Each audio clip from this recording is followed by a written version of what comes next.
آج جو مجھے موضوع دیا گیا ہے اس کے لیے میں نے سورہ اعراف کی آیت نمبر 157 کا آخری ٹکڑا جو ہے وہ آپ کو سنایا ہے۔ اس کا ایک پس منظر ہے وہ جان لیجیے۔ آپ کو معلوم ہے کہ جب حضرت موسیٰ بنی اسرائیل کو لے کر مصر سے نکلے ہیں، اس کے بعد مرحلہ آیا کہ اللہ تعالیٰ نے حضرت موسیٰ کو کوہ طور پر طلب فرمایا تورات عطا کرنے کے لیے۔ ان کی غیر حاضری میں ایک فتنہ کھڑا ہوا اور کچھ لوگوں نے ایک بچڑا بنا کر اس کی پرستش شروع کر دی بنی اسرائیل میں سے، سامری کا بنایا ہوا بچڑا۔ جب حضرت موسیٰ واپس آئے انہوں نے یہ دیکھا تو بہت غضبناک ہوئے، اور پھر اللہ تعالیٰ کے حکم سے فیصلہ ہوا کہ 12 قبیلوں میں سے جن لوگوں نے بھی یہ شرک کیا ہے ان کو انہی قبیلوں کے لوگ خود قتل کریں۔ کئی ہزار اسرائیلی قتل ہوئے۔ یہ بہت بڑا یوں سمجھیے کہ پرج ہوا ہے اس قوم کے اندر۔ اس کے بعد پھر مزید اللہ تعالیٰ کی خدمت میں استغفار کے لیے حضرت موسیٰ علیہ السلام اپنے 70 بڑے بڑے سردار جو تھے 12 قبیلوں کے ان کو لے کر حاضر ہوئے۔ وہاں انہوں نے استغفار کیا اور ایک دعا کی، پروردگار وَاكْتُبْ لَنَا حَسَنَةً فِي الدُّنْيَا وَالْآخِرَةِ، ہمارے لیے نیکی کا اندراج کر دے، دنیا میں بھی آخرت میں بھی۔ جواب ملا اللہ تعالیٰ کی طرف سے، دیکھو عذاب تو میں جس کو چاہوں گا دوں گا، اور ویسے میری رحمت ہر شے کے ساتھ موجود ہے، ہر شے کا وجود میری رحمت سے ہے، لیکن ایک میری خاص رحمت ہے جو میں لکھ رکھوں گا ان لوگوں کے لیے جو میرے نبی امی آخری رسول ان پر ایمان لائیں گے صلی اللہ علیہ وسلم۔ وہ جب آئیں گے اور وہ نیکی کا حکم دیں گے، بدی سے روکیں گے، پاکیزہ چیزوں کو حلال قرار دیں گے، ناپاک چیزوں کو حرام قرار دیں گے، نوع انسانی کے اوپر جو بوجھ تھے جو اس وقت ہوں گے ان کو اتاریں گے۔ وہ جب آئیں گے تو جو لوگ فَالَّذِينَ آمَنُوا بِهِ نمبر 1، وَعَزَّرُوهُ نمبر 2، وَنَصَرُوهُ نمبر 3، وَاتَّبَعُوا النُّورَ الَّذِي أُنزِلَ مَعَهُ أُولَٰئِكَ هُمُ الْمُفْلِحُونَ، جو لوگ ان پر ایمان لائیں گے، ان کی تعظیم اور توقیر کریں گے، ان کی مدد کریں گے، اور جو نور ان کے ساتھ نازل کیا جائے گا یعنی قرآن، اس کی پیروی کریں گے، وہ ہوں گے جو فلاح پانے والے ہوں گے، میری خصوصی رحمت سے حصہ ان کو ملے گا۔ اب یہاں پہلے تو دعا کر لیجئے، اللہم ربنا اجعلنا منہم، اے اللہ ہم سب کو ان میں شامل فرما دے جو تیرے نبی کے ساتھ تعلق کی ان 4 بنیادوں کی شرائط کو پورا کر سکے، تقاضوں کو پورا کر سکے۔ اب ذرا ان میں سے ایک ایک کو لیجئے۔ ایمان جانی پہچانی چیز ہے، ایمان جسے کہتے ہیں، اس کی تشریح میں جانے کی ضرورت نہیں، وقت بھی محدود ہے، لیکن ایک بات سمجھنے کی ہے بہت ضروری۔ ایمان کے 2 لیول ہیں، ایک قانونی ایمان ہے جس کی بنا پر ہم ایک دوسرے کو مسلمان سمجھتے ہیں، اس کا تعلق اقرار باللسان کے ساتھ ہے، زبان سے کہنا اشہد ان لا الہ الا اللہ وحدہ لا شریک لہ واشہد ان سیدنا و مولانا محمد عبدہ و رسولہ۔ کوئی ہندو تھا، سکھ تھا، پارسی تھا، عیسائی تھا، یہ کلمہ کہے اور اسلام میں آ گیا۔ لیکن یہ زبانی کلامی ایمان جو ہے یہ انسان کی سیرت و کردار پر اثر انداز نہیں ہو سکتا۔ یہی وجہ ہے آج ہم دیکھ رہے ہیں مسلمان ہی جھوٹ بھی بول رہا ہے، مسلمان ہی بے ایمانی بھی کر رہا ہے، مسلمان ہی خیانت بھی کر رہا ہے، مسلمانوں کے لیڈر بلینز کی خیانت کر رہے ہیں۔ یہ کون ہے؟ سب مسلمان ہیں۔ وہ اس کی وجہ کیا ہے کہ ہم صرف قانونی مسلمان ہیں اور ہمارا ایمان قانونی ایمان ہے۔ اس کے لیے اسلام کا لفظ قرآن میں آیا ہے سورہ حجرات میں، قالت الاعراب آمنا قل لم تؤمنوا ولکن قولوا اسلمنا۔ اے نبی یہ بدو کہہ رہے ہیں ہم ایمان لے آئے، ان سے فرما دیجئے تم ہرگز ایمان نہیں لائے ہو، یوں کہو کہ ہم مسلمان ہو گئے ہیں۔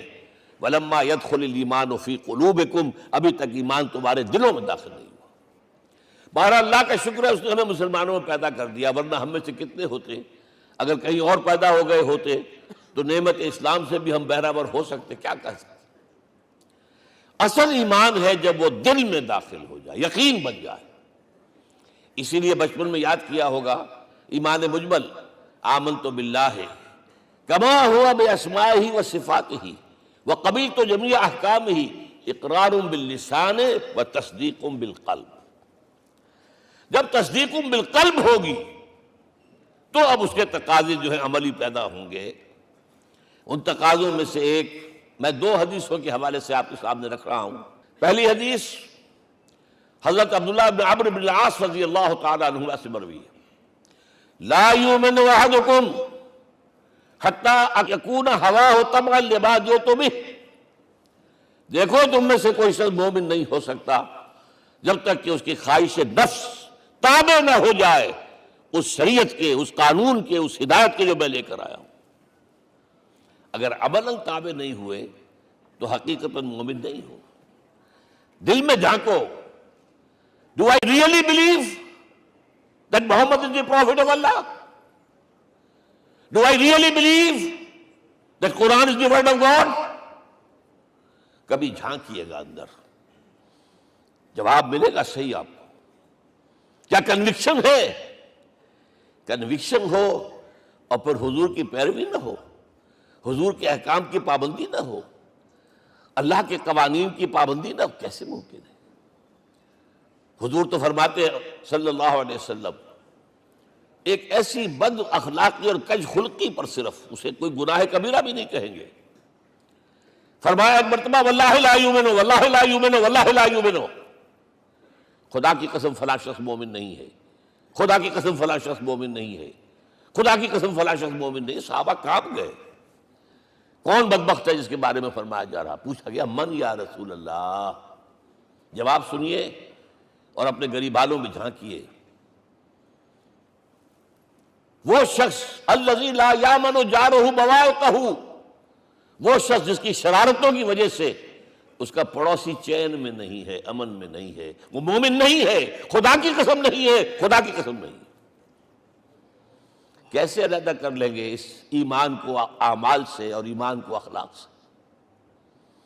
آگے چلیے، وہ جو حدیث حضرت ابو ہریرہ سے، اور یہ متفق علیہ، صرف بخاری کی نہیں ہے، بخاری جمع مسلم، لا یؤمن احدکم حتی اکون احب الیہ من والدہ وولدہ والناس اجمعین۔ تم میں سے کوئی شخص مومن نہیں ہو سکتا جب تک کہ میں اسے محبوب تر نہ ہو جاؤں، اپنے باپ سے بھی، اپنے بیٹے سے بھی، اور تمام انسانوں سے۔ جھانک لیجئے دل میں، صورتحال یہ ہے یا نہیں ہے؟ کیوں محبوب ہو جائیں؟ اس لیے کہ آپ کے ذریعے ہدایت ملی ہے، آپ کے ذریعے ہم اللہ سے جڑے ہیں، اور آپ کو معلوم ہے دنیا میں کوئی شے ہدایت نہیں، نعمت نہیں ہے جب تک کہ نعمت ہدایت نہ ہو۔ اگر صحت اچھی ہے، ہدایت نہیں ہے، تو بدماشیاں کریں گے، کیا کریں گے؟ آپ کو معلوم ہے صحت اچھی جو ہے کدھر جا کے کھپے گی اگر ہدایت نہیں ہے۔ اگر دولت ہے، ہدایت نہیں، کیا کریں؟ گلچھرے اڑائیں گے، عیاشیاں کریں گے، لوگوں پر اپنی دولت کا روب گانٹیں گے۔ اولاد ہے، ہدایت نہیں ہے، یہ اولاد سہان و روح بھی بن جائے گی کہیں آپ کے لیے۔ کوئی شے نعمت نہیں ہے جب تک کہ نعمت ہدایت نہ ہو، اور ہدایت ہمیں ملی محمد الرسول اللہ صلی اللہ علیہ وسلم کے ذریعے۔ تو آپ سے بڑھ کر محبوب کون ہوگا؟ اس کے ضمن میں ایک بڑا پیارا واقعہ آتا ہے۔ حضرت عمر سے پوچھتے ہیں حضور ایک مرتبہ، عمر تمہیں مجھ سے کتنی محبت ہے؟ تو اندازہ کیجئے کس قدر اپنائیت کسی سے ہوتی ہے تب یہ سوال ہوتا ہے، عمر تمہیں مجھ سے کتنی محبت ہے؟ عرض کیا حضور مجھے آپ دنیا کے ہر انسان سے زیادہ محبوب ہیں۔ فرمایا اور اپنی جان سے؟ ذرا سا توقف کیا، دل میں جھانکا، ہاں حضور اب میں یہ بھی کہتا ہوں کہ میری جان سے بھی زیادہ عزیز ہے مجھے۔ آپ نے فرمایا الان عمر اب پہنچے ہو جو مقام ہے، اب درکار ہے، جو مطلوب ہے۔ تو محبت اس درجے کی، اطاعت اس درجے کی اگر نہیں ہے تو ایمان نہیں ہے۔ ہاں قانونی ایمان ہے، اب مسلمان ہے، اللہ کا شکر ہے، بہت بڑا فضل ہے۔ اب اگلے بات پر آئیے، الضروح، ان کی توقیر، ان کی تعظیم کرے۔ یہ تعظیم کس درجے میں؟ اب وقت بہت کم ہے، میں صرف آپ کو سورہ حجرات سے مثال دے رہا ہوں. فرمایا گیا یا ایھا الذین آمنوا لا ترفعوا اصواتکم فوق صوت النبی ولا تجہروا لہ بالقول کجہر بعضکم لبعض ان تحبط اعمالکم وانتم لا تشعرون. اے ایمان والو، کبھی اپنی آواز کو حضور کی آواز سے بلند تر نہ کر دینا. کبھی جس طرح بلند آواز سے ایک دوسرے سے بات کرتے ہو ایسے نہ کر بیٹھنا، مبادا تمہارے سارے اعمال حبط ہو جائیں اور تمہیں پتہ بھی نہ چلے. تم تو کہو گے میں نے کوئی گناہ کبیرہ تو نہیں کیا، میں نے کوئی ڈاکہ نہیں ڈالا، چوری نہیں کی، کوئی زنا نہیں کیا، کوئی شراب نہیں پی، لیکن یہ سوء ادب لا ترفعوا اصواتکم فوق صوت النبی ولا تجہروا لہ بالقول کجہر بعضکم لبعض ان تحبط اعمالکم وانتم لا تشعرون. یہاں ایک میں عملی بات بھی آپ کے سامنے رکھ دوں. صحابہ کے بارے میں تو بات سمجھ میں آ گئی کہ اپنی آوازیں پست رکھیں. ہم کیسے کریں؟ ہمارا ایک طرز عمل ہونا چاہیے. اگر کسی گفتگو میں کوئی شخص کہ حضور نے یہ فرمایا ہے، کبھی یہ نہ کہے میں نہیں مانتا. ہاں توقف کر لیں، بھائی میں تحقیق کروں گا کہ واقعی یہ حدیث صحیح ہے یا نہیں ہے. ٹھیک، ضروری نہیں کہ جو کہہ دیں مان لیں آپ. محدثین نے کتنی محنتیں کر کر کے چھانٹی کی ہے. لہذا یہ، لیکن فوراً اگر آپ نہیں میں نہیں مانتا، یہ عقل کے خلاف ہے، یہ فلاں ہے، یہ وہ ہے، یہ ہے کہ جو آپ سوء ادب کے مرتکب ہو رہے ہیں نبی اکرم صلی اللہ علیہ وسلم کی بارگاہ میں. ہاں توقف کریں، غور کریں، تحقیق کریں، معلوم ہو کہ یہ حدیث پختہ نہیں ہے، مستند نہیں ہے، پھر دوسری بات ہے. اور یہ جان لیجئے ہمارا جو معاشرہ ہے اس کا ایک قانونی جو ہے احاطہ ہے. یہ بھی سورہ حجرات کی پہلی آیت ہے، یا ایھا الذین آمنوا لا تقدموا بین یدی اللہ ورسولہ. اللہ اور اس کے رسول کے احکام کا دائرہ ہے، اس کے اندر اندر رہو، باہر نہیں نکل سکتے. لیکن اس دائرے کے اندر ایک مرکزی شخصیت جس کی دل آویزی، جس کا حسن سلوک، جس کا حسن کردار، جس کا حسن اخلاق مرکز بن جائے، تمام لوگوں کی جذباتی محبت کا مرکز بن جائے، اگر یہ نہیں ہوگا تو معاشرہ مضبوط نہیں ہوگا. محض قانون اور دستور پر معاشرہ مضبوط نہیں ہوتا. کسی شخصیت، اب آپ کو معلوم ہے آخر ہندوستان کے معاشرے میں گاندھی کا ایک مقام ہے کہ نہیں ہے؟ آخر یہ سارا معاملہ چل رہا ہے اسی کے گرد کے نہیں؟ ماؤ زے تنگ کے معاملہ ہے کہ نہیں ہے؟ یہ سارا معاملہ دنیا میں عام لوگ کہہ دیتے، ریشنلسٹ لوگ، کہ ان چیزوں کی کیا ضرورت ہے، بھئی قانون دیکھنا چاہیے، دستور دیکھنا چاہیے، حکم دیکھنا نہیں. بھائی جذباتی وابستگی، کہ ایک ہستی تو ایسی ہو کہ جس کے کچھ کہنے پر فوراً زبانیں بند ہو جائیں. اور اس کا نقشہ میں سعودی عرب میں دیکھتا ہوں، اگر وہاں کے دو بدو لڑ رہے ہوں سخت اور ایک دوسرے کو کھانے کو دوڑ رہے ہوں، کوئی شخص کہتے صلی علی النبی، فوراً خاموش. معلوم ہوتا ہے آگ کے اوپر کسی نے پانی ڈال دیا، خاموش، صلی علی النبی، صرف یہ کہنے سے. یہ جذباتی وابستگی اگر محمد سے نہیں ہے صلی اللہ علیہ وسلم تو آپ کا معاشرہ کبھی مضبوط نہیں ہوگا. یہ مرکزی شخصیت، یہ مرکز ہے. اسی لیے ان کے احترام کا یہ درجہ ہے، کیونکہ اس سے کیا ہوگا، تمہارا شیرازہ بکھر جائے گا. اگر ان کے ساتھ جذباتی محبت نہیں ہوگی تمہارا شیرازہ بکھر جائے گا. یہ آیا معاملہ. اب میں آپ کو بتانا چاہتا ہوں تہذیب. ہمارے ہاں اصل میں بدقسمتی سے ہم سیرت کی تقریریں کرتے ہیں، حضور کی عظمت بیان کرنے کی کوشش کرتے ہیں. کچھ لوگ تو خیر حضور کی زلفیں ہیں، حضور کی آنکھیں ہیں، حضور کی کملی ہے، حضور کا سایہ نہیں تھا وغیرہ، یہ باتیں اپنی جگہ ہیں، ہر چیز ٹھیک ہے. لیکن یہ جان لیجئے حضور کی اصل عظمت ایک نبی اور رسول کی حیثیت سے ہے، اور وہ شے وہ ہے جہاں جبرائیل کے بھی پر جل رہے ہیں، اس کی حقیقت کون جانتا ہے. میں ایک مثال دے رہا ہوں آپ کو کہ حضور 100 میں وصال رکھا کرتے تھے. آج روزہ رکھا، شام کو افطار نہیں کیا، وہ رات کو چل رہا ہے روزہ، اگلے روز پھر وہ کنٹینیو کر رہا ہے شام تک. 2 دن کا 100 میں وصال، 3 دن کا بھی رکھتے تھے. صحابہ نے اجازت چاہی، حضور ہمیں بھی اجازت دے دیں. نہیں، آج کے حضور آپ تو رکھتے ہیں، ہمیں منع کرتے ہیں۔ اب سنیے، ایکم مثلی، تمہیں سے کون ہے مجھ جیسا؟ ابھی تو عند ربی، میں تو اپنے رب کے پاس رات گزارتا ہوں۔ ہوا یطعمنی ویسقین، وہ مجھے کھلاتا اور پلاتا ہے۔ کیا سمجھیں گے ہم؟ کیا ہماری سمجھ میں آئے گا؟ یہ معاملہ نبوت کے جو اسرار و رموز ہیں، ان کا جو مقام اور مرتبہ ہے، وہ کوئی نبی پہچان سکتا، غیر نبی تو پہچان ہی نہیں سکتا۔ ایک ڈاکٹر کا کیا مقام ہے اپنے فن میں، وہ کوئی ڈاکٹر ہی سمجھ سکے گا نا، غیر ڈاکٹر کہاں سمجھے گا؟ اور حقیقت میں وہی سمجھے گا جو اس سے بھی اوپر کا ڈاکٹر ہے، نیچے والا تو نہیں سمجھ سکتا۔ جو کمتر ہے وہ تو صرف اوپر دیکھے گا، اللہ اللہ خیر صلی اللہ۔ جو اوپر ہے اور ظاہر ہے محمد سے اوپر کوئی نہیں صلی اللہ علیہ وسلم۔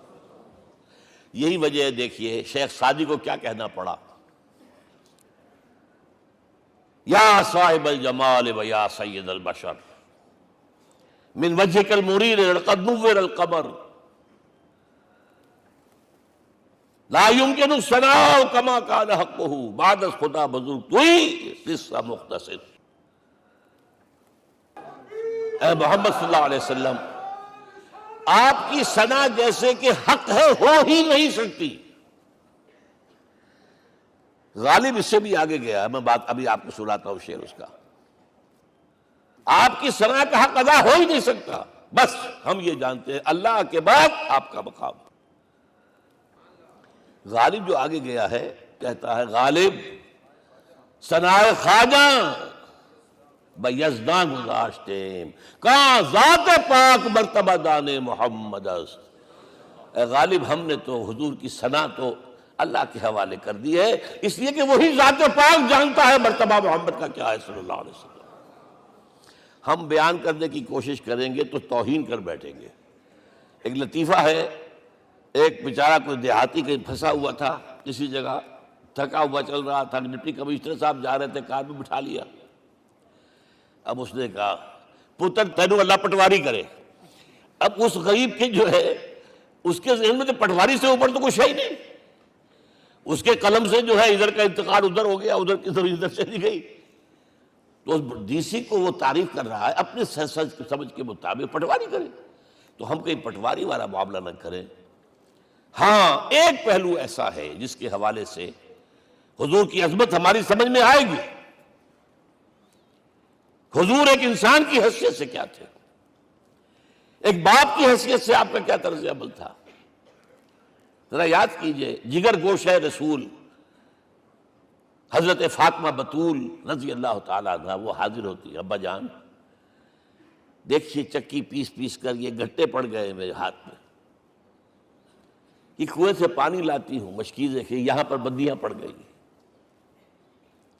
حضور اب تو عام لوگوں پر بھی آسانیاں ہیں، لوگوں کے ہاں غلام آ گئے ہیں، کنیزیں آ گئی ہیں، مال و دولت آ گئی ہے، مجھے بھی کوئی غلام کنیز عطا ہو جائے۔ اور آپ کو معلوم ہے یہ لخت جگر نور چشم محمد کی سب سے پیاری بیٹی صلی اللہ علیہ وسلم، کوئی شک نہیں اس میں، فاطمہ، کیا بیتی ہوگی حضور کے قلب پر۔ لیکن فرمایا، کیا بیٹی، یہ دنیا کی چیزیں ہمارے لیے نہیں ہیں، میں تمہیں اس سے بہتر شے دیتا ہوں۔ تسبیح فاطمہ ہر نماز کے بعد 33 مرتبہ سبحان اللہ، 33 مرتبہ الحمدللہ، 33 مرتبہ اللہ اکبر کہہ لیا کرو۔ لیکن سوچ لیجئے دل پر کیا گزری ہوگی صلی اللہ علیہ وسلم۔ حضرت عائشہ سے پوچھئے، حضرت خدیجہ سے پوچھئے، حضور کیسے شوہر تھے، آپ سے زیادہ خواتین کے حق میں نرم، گھر کے کام کا جھاڑو دے رہے ہیں، کپڑے جو ہیں بوسیدہ انہیں سی رہے، گھر میں بیٹھے ہوئے، یہ کام کرتے تھے۔ بہرحال ایک بات میں آپ سے عرض کروں، آپ انسان کی جس حیثیت کا بھی ذہن میں تصور کریں گے وہ ساری حیثیتیں محمد میں موجود ہیں صلی اللہ علیہ وسلم۔ محمد حاکم کی حیثیت سے بھی ہیں، محمد سب سالار کی حیثیت سے بھی ہیں، محمد قاضی القضات بھی ہیں، محمد ہیڈ آف دی اسٹیٹ بھی ہیں، محمد بیویوں والے بھی ہیں، اولاد والے بھی ہیں، محمد 5 وقتہ امام بھی ہیں، جمعے کے خطیب بھی ہیں، مدرس قرآن بھی ہیں، مربی بھی ہیں، مزکی بھی ہیں، اور ہر میدان میں بلند ترین مقام۔ کوئی ایسی جامع شخصیت ملے گی؟ ہمارے ہاں تو حال یہ ہے کہ جو خطیب صاحب ہوتے ہیں وہ 5 وقتہ نماز کیسے پڑھا سکتے ہیں؟ ان کا تو اونچا مقام ہے۔ 5 وقتہ نماز کے لیے تو علیحدہ چاہیے امام آپ کو، اور وہاں بھی ایک امام سینئر ہوگا، وہ عشاء مغرب اور فجر پڑھائے گا، ایک جونیئر ہوگا بیچارہ، وہ جو خاموش نماز ہے وہ پڑھائے گا۔ 5 وقتہ نماز پڑھا رہے ہیں محمد صلی اللہ علیہ وسلم، اور خطیب بھی وہی ہے، مربی بھی وہی ہے، مزکی بھی وہی ہے۔ ہمارے ہاں جو لوگ تزکیہ نفس کے میدان میں ہیں وہ پھر جماعت کبھی نہیں کراتے، کبھی نہیں دیکھا ہوگا آپ نے کسی صاحب کو کراتے ہوئے۔ یہ جامعیت کیوں ہے؟ جامعیت کبریٰ۔ میں صرف ایک بات کہا کرتا ہوں، ایک اعتبار سے حضور کا اسوہ نامکمل ہے۔ آپ مجھے سوء ادب کا مرتکب نہ قرار دے دیں، اسوہ کیا ہے؟ عورت کے لیے اس کی اپنی نسوانی زندگی کے لیے اسوہ آپ میں نہیں ہے۔ آخر نصف انسانیت ہے، اسے بھی اسوہ چاہیے۔ یہ ہے جس کی وجہ سے حضور نے شادیاں کی ہیں زیادہ۔ خواتین کے لیے اسوہ حضور کے ازواج مطہرات ہیں، اور ان میں سب سے بڑھ کر جو بالکل یوں سمجھیے کہ آغاز کے اندر نوجوانی میں آ گئی ہیں حضور کی خدمت میں، نہایت ذہین و فطین، انہوں نے پھر عورت کی زندگی کے لیے حضور کا جو طرز عمل تھا وہ انہوں نے بیان کیا نا۔ اس لیے سورہ احزاب کے اندر اس کا تذکرہ ہے، جہاں یہ آتا ہے لقد کان لکم فی رسول اللہ اسوۃ حسنہ، وہیں پر یا نساء النبی لستن کاحد من النساء، اے نبی کی بیویوں تم عام عورتوں کے مانند نہیں ہو، تمہیں تو اسوہ بننا ہے امت کے لیے۔ اب اس سے اگلا قدم میں بڑھا رہا ہوں آگے، اور اس کے ساتھ جڑ جائے گی تیسری بات۔ تیسری بات کیا ہے؟ وَنَصَرُوهُ، اس کی مدد کریں صلی اللہ علیہ وسلم۔ پہلی بات تو یہ نوٹ کیجئے، حضور انتہائی غیور انسان تھے، انتہائی غیور۔ یہ کہا جاتا ہے کہ اگر حضور گھوڑے اس میں سوار ہوتے تھے اونٹ پر، اور آپ کا کوڑا نیچے گر گیا تو آپ یہ کسی سے نہیں کہتے تھے کہ ذرا یہ میرا کوڑا مجھے پکڑا دینا، یہ بھی گوارا نہیں تھا۔ آپ اونٹ بٹھا کر نیچے اتر کر اپنا کوڑا خود اٹھاتے تھے۔ کسی سے اپنے ذاتی کام کے لیے کوئی مدد مانگنا امکان ہی نہیں۔ بلکہ ایک واقعہ تو وہ ہے جب بھی میں تذکرہ کرتا ہوں میری آنکھوں میں آنسو آ جاتے ہیں۔ یہ ہجرت کے وقت کا واقعہ ہے۔ آپ کو معلوم ہے حضور نے تمام مسلمانوں کو مکے سے جانے کی اجازت دے دی، چلے جاؤ مدینے، چلے جاؤ مدینے، آپ خود تھے موجود، اس لیے کہ رسول اپنے مقام کو نہیں چھوڑ سکتا وداؤٹ ایکسپریس پرمیشن فرام اللہ سبحانہ و تعالی۔ اب حضرت ابوبکر پوچھ رہے ہیں حضور اجازت آ گئی؟ نہیں آئی، آ گئی نہیں آئی، دن گزر رہے ہیں۔ حضرت عائشہ کی روایت ہے کہ ایک روز ہم نے دیکھا دوپہر کے وقت آ رہے ہیں حضور، کپڑے سے اپنا سر جو ہے ڈھانپا ہوا ہے۔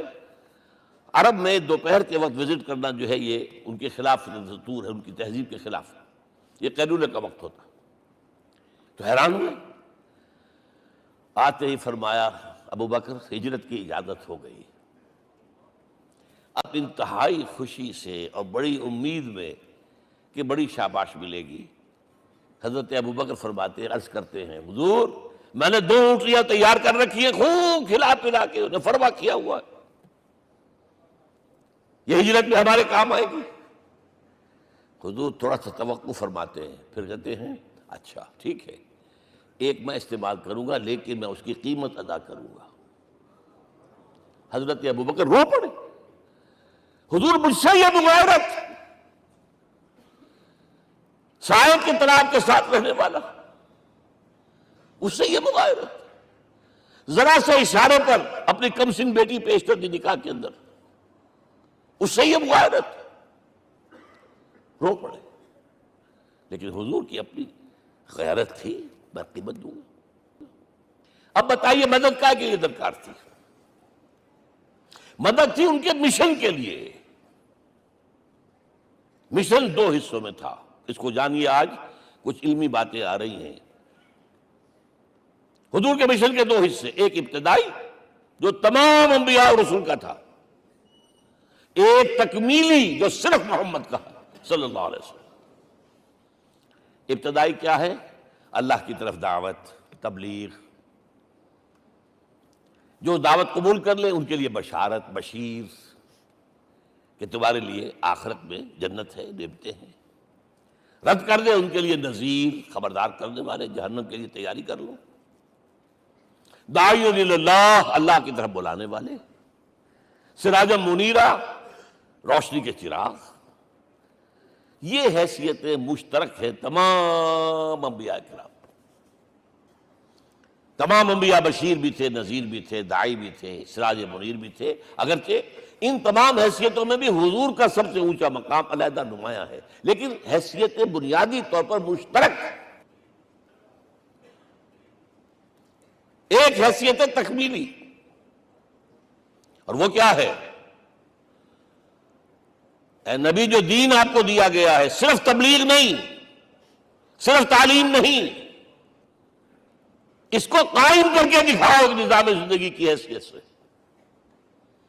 3 مرتبہ قرآن میں یہ الفاظ حضور کے لیے آئے ہیں، هو الذی ارسل رسولہ بالہدی ودین الحق لیظہرہ علی الدین کلہ۔ 3 دفعہ سورہ توبہ میں یہ الفاظ آئے، سورہ صف میں یہ الفاظ آئے، سورہ فتح میں یہ الفاظ آئے۔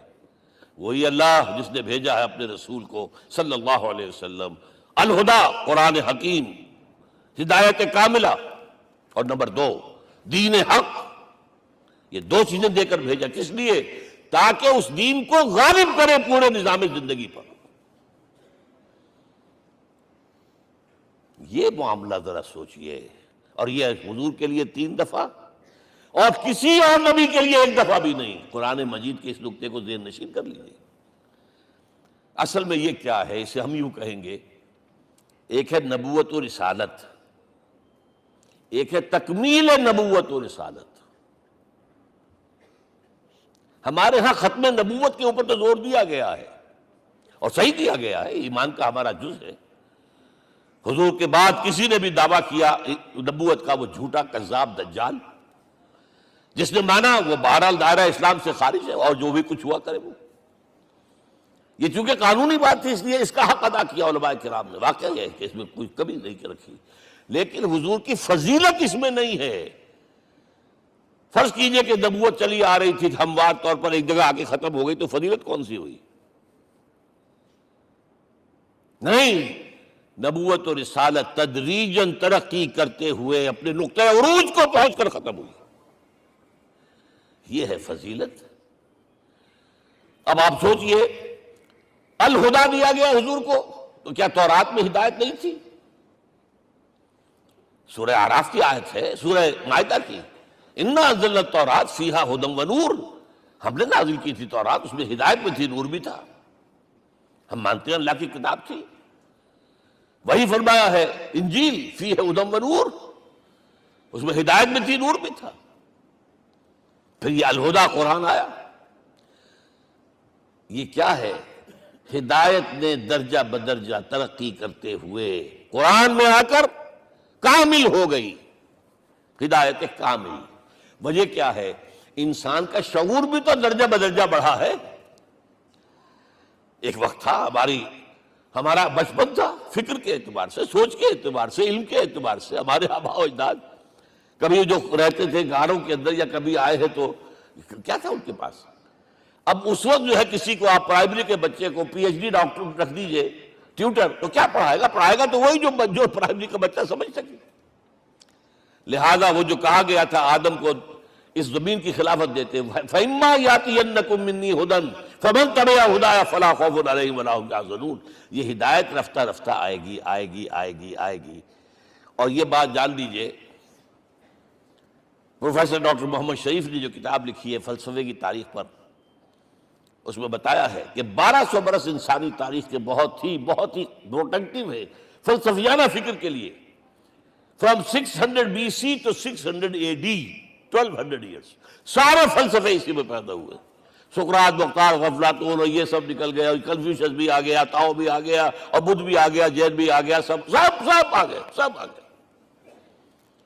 گویا کہ انسان جب کچھ سوچ سکتا تھا، جتنا سوچ سکتا تھا سوچ چکا،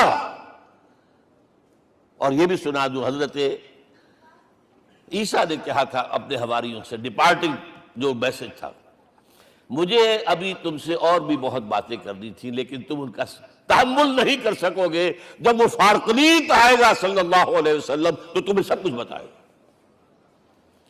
لہذا جب انسان بلوغت کو پہنچا ہے فلسفیانہ فکر کے اعتبار سے، تب، اور یہ بھی نوٹ کر لیجئے، بہت اہم بات کہہ رہا ہوں، چند مہینے غار حرا کی تنہائیوں میں اللہ تعالیٰ نے حضور کو وہ سارا ذہنی سفر طے کرایا ہے۔ کیا کرتے تھے حضور جا کر غار حرا میں؟ کبھی سوچا آپ نے؟ اگر آپ یہودیوں میں پیدا ہوئے ہوتے تو یہودی طرز پر آپ عبادت کرتے، اگر کہیں عیسائیوں میں پیدا ہوتے تو عیسائیوں کی طرف پر آپ تو نہیں تھے، آپ تو پیدا وہ مشرکین میں شرک کرنے کا امکان ہی نہیں آپ کے لیے، تو کیا کرتے تھے؟ حدیث کے الفاظ یہ یتحنث فی، وہاں جا کر عبادت کرتے تھے۔ اب شارحین حدیث نے بہت عمدہ لکھا ہے، کان صفت تعبدہ فی غار حرا التفکر والاعتبار، غار حرا میں آپ کی عبادت فکر، غور و فکر، تفکر و اعتبار، جس کی میں تعبیر یہ کر رہا ہوں، جس کو کہا کبھی اکبر الہ آبادی نے، خدا کے کام دیکھو بعد کیا ہے اور کیا پہلے، نظر آتا ہے مجھ کو بدر سے غار حرا پہلے۔ تم غار حرا کو نہیں جانتے؟ مصطفیٰ اندر حرا خلوت گزید، قوم آئین و حکومت آفرید۔ The most productive part of the period life of Muhammad is that which he passed in غار حرا۔ فکر کی ساری جو ہیں بلندیاں طے کی، تب آیا ہے اقرأ بسم ربک، اب اللہ کا الہدیٰ شروع ہوا ہے۔ اچھا، اسی طرح نمبر 2، دین حق مکمل ہوا ہے۔ ورنہ جب ہم کبھی غاروں میں رہتے تھے کسی میونسپلٹی کا بھی سوال نہیں، نظام کسے کہیں گے؟ پھر یہ ہے کہ قبائلی نظام آیا، چلیے ایک شیخ ہے اس کا کہنا ماننا ہے سب کو، کچھ نظام تو بن گیا نا، اور نظام جہاں آئے گا جکڑ بندی ہو جائے گی۔ اب تم فلاں قبیلے کے شخص ہو، اس کا قبیلے کا سردار یہ، تمہیں حکم ماننا پڑے گا، اس قبیلے کی روایت یہ ہے، تمہیں پیروی کرنی پڑے گی، you have to do it whether you like it or not۔ پھر آپ کی سٹی اسٹیٹس وجود میں آئی، پھر امپائرز وجود میں آ گئے، 400-500 برس سے رومن امپائر، 400-500 برس سے ایرانین امپائر عرب کے اوپر ایسے تھی جیسے افغان کے سر کے اوپر بہت بڑا جو ہے پگڑ رکھا ہوتا ہے۔ کتنا بڑا ہوتا ہے؟ وہ کسی نے شعر کہا بھی تھا، مجھے تو اب یاد نہیں، کہ سر پہ باندھے ہوئے پورا افغانستان، میرا خیال ہے ضمیر جعفری۔ تو کیا تھا یہ جزیرہ نما عرب؟ یہ جزیرہ کہلاتا ہے، الجزیرہ، الجزیرہ، اس لیے کہ نیچے آپ کو معلوم ہے بحیرہ عرب، ادھر جو ہے خلیج آ رہی ہے آخر تک، ادھر سے بحیرہ قلزم جا رہا ہے، اور پھر خلیج عقبہ آ گئی ہے، تو یہ سارا جو ہے جزیرہ نما ہے، اس سے پیننسولا۔ لیکن عرب اوپر 2 اور ہیں، عراق عرب، شام عرب۔ عراق عرب پر قبضہ ایران کا، شام عرب پر رومیوں کا۔ اور جب یہ سلطنتیں بن گئیں تو گویا کہ انسان شکنجے میں آ گیا۔ ظلم، محنت کرے کسان، عیش کرے جاگیردار، اور بادشاہ محل بنائے، لگان وہاں سے آ رہا ہے۔ از جفائے دے خدایاں کشتے دہقانہ خراب، کرگے پر بیٹھا ہوا کوئی کھدر بن رہا ہے، ٹیکس دو۔ بادشاہ محل بھی بنائے گا، یاشیاں بھی کرے گا، سارا نسوانی حسن جو ہے کوہ قاف کا لے آئے گا اپنے ہاں، اور پھر فوج بھی رکھے گا، ذرا تم نے گردن اٹھائی تو تمہاری سرکوبی کرنے کے لیے فوج تیار ہے۔ یہ جب جکڑ بند آئی ہے انسان پر، تب محمد کو بھیجا گیا ہے۔ دلی بیٹ، اسے آزاد کرانے والا، دین حق دیا گیا۔ یہ دین حق قرآن مجید میں اسی لیے کہا گیا، یہ میں کہہ رہا ہوں تکمیل رسالت النبوت۔ الیوم اکملت لکم دینکم واتممت علیکم نعمتی ورضیت لکم الاسلام دینا۔ آج میں نے تمہارے لیے تمہارے دین کو کامل کر دیا ہے، یہ مکمل نظام زندگی ہم نے دیا ہے، پہلے تھا ہی نہیں۔ لہذا کسی اور نبی سے یہ نہیں کہا گیا کہ اس کو غالب کرو، میں نے آپ کو بتا دیا کہیں نہیں ہے، نہ نوح، نہ ہود، نہ صالح، نہ ابراہیم، نہ موسیٰ، نہ عیسیٰ، کوئی بھی نہیں۔ اور حضور سے کہا گیا یہ دین اب غالب کرو۔ اگر صرف تم کتاب میں لکھ کر دے جاؤ اور اس کے مثال پیش نہ کر سکو، دنیا کہے گی بہت اچھی شاعری ہے، آج بھی آپ کو معلوم ہے دی ریپبلک کتاب زندہ ہے، لیکن آج تک ایک دن کے لیے بھی وہ نظام کہیں قائم ہوا ہے؟ ہم یہی کہیں گے کہ ٹھیک ہے، یہ جو ہے ایک خواب ہے، اللہ اللہ فرض، اس کے سوا کیا یوٹوپیا ہے؟ اس نظام کو قائم کر کے دکھاؤ۔ اب آپ اس کو اینالائز کر لیجئے، اچھی طرح سمجھ لیجئے۔ It was the revolutionary role which was assigned to محمد صلی اللہ علیہ وسلم۔ نظام کو بدلنا، اسی کا نام تو انقلاب ہے۔ انقلاب کسے کہتے ہیں؟ دنیا میں دو نظام ایک جگہ نہیں ہو سکتے، مذہب 100 بھی ہو سکتے ایک جگہ۔ مذہب لمیٹڈ ہے، آپ کی ذاتی زندگی، آپ کے کچھ عقائد ہیں، کچھ عبادات ہیں، کچھ رسومات ہیں، کچھ سوشل رائٹس ہیں، یہ ہے بس۔ تو یہ تو 100 بھی دے کین کو ایگزسٹ۔ امریکہ میں کتنے ہیں؟ مسلمان گئے مسجدیں بنا لی ہیں، ہندو گئے ہیں مندر بنا لیے ہیں، سکھ گئے ہیں ان کے گردوارے بنے ہوئے ہیں، صلوتے یعنی یہودیوں کے عیسائیوں سے تو بے شمار ہے ہی ہے، لیکن ہے ہمہ مذہب۔ لیکن دین تو دو نہیں ہو سکتے، یا ڈیموکریسی ہوگی یا بادشاہت ہوگی، ایک تو دو تو نہیں ہو سکتے، یا کیپٹلزم ہوگا یا سوشلزم ہوگا، دو تو نہیں ہو سکتے، یا تھیوکریسی ہوگی یا ڈیموکریسی ہوگی، دو نہیں ہو سکتے۔ اور یہ بھی آپ کو معلوم ہے دنیا میں کہیں ویکیوم نہیں ہے نظام کے اعتبار سے، کبھی نہیں رہا ہے، ہر ایک نظام موجود ہے۔ آپ کوئی دوسرا نظام لانا چاہتے ہیں، پہلے اس کو جڑ سے اکھیڑنا پڑے گا۔ گفت رومی ہر بنائے کہنا کا آباداں کنند، تو نہ دانی اولاں تعمیر راں ویراں کنند۔ رومی نے کہا ہے کہ دیکھو، اگر کوئی نئی تعمیر تمہیں کرنی ہو تو تم جانتے نہیں ہو پہلے پرانی تعمیر کو گرانا پڑتا ہے، پہلے آپ نظام جڑ سے کھینچ کر پھینکیں گے باہر، تب نظام لائیں گے نا۔ اور یہ ظاہر بات ہے جو نظام بھی ہے اس کے ساتھ ویسٹڈ انٹرسٹ ہے، اس کے ساتھ پریولیج کلاسز ہیں، دے وانٹ سٹیٹس کو، وہ کوئی تبدیلی نہیں ماننے کو تیار، کیونکہ اسی نظام کی شاخوں پر تو ان کے گھونسلے بنے ہوئے، وہیں سے تو مفادات ان کے وابستہ ہے۔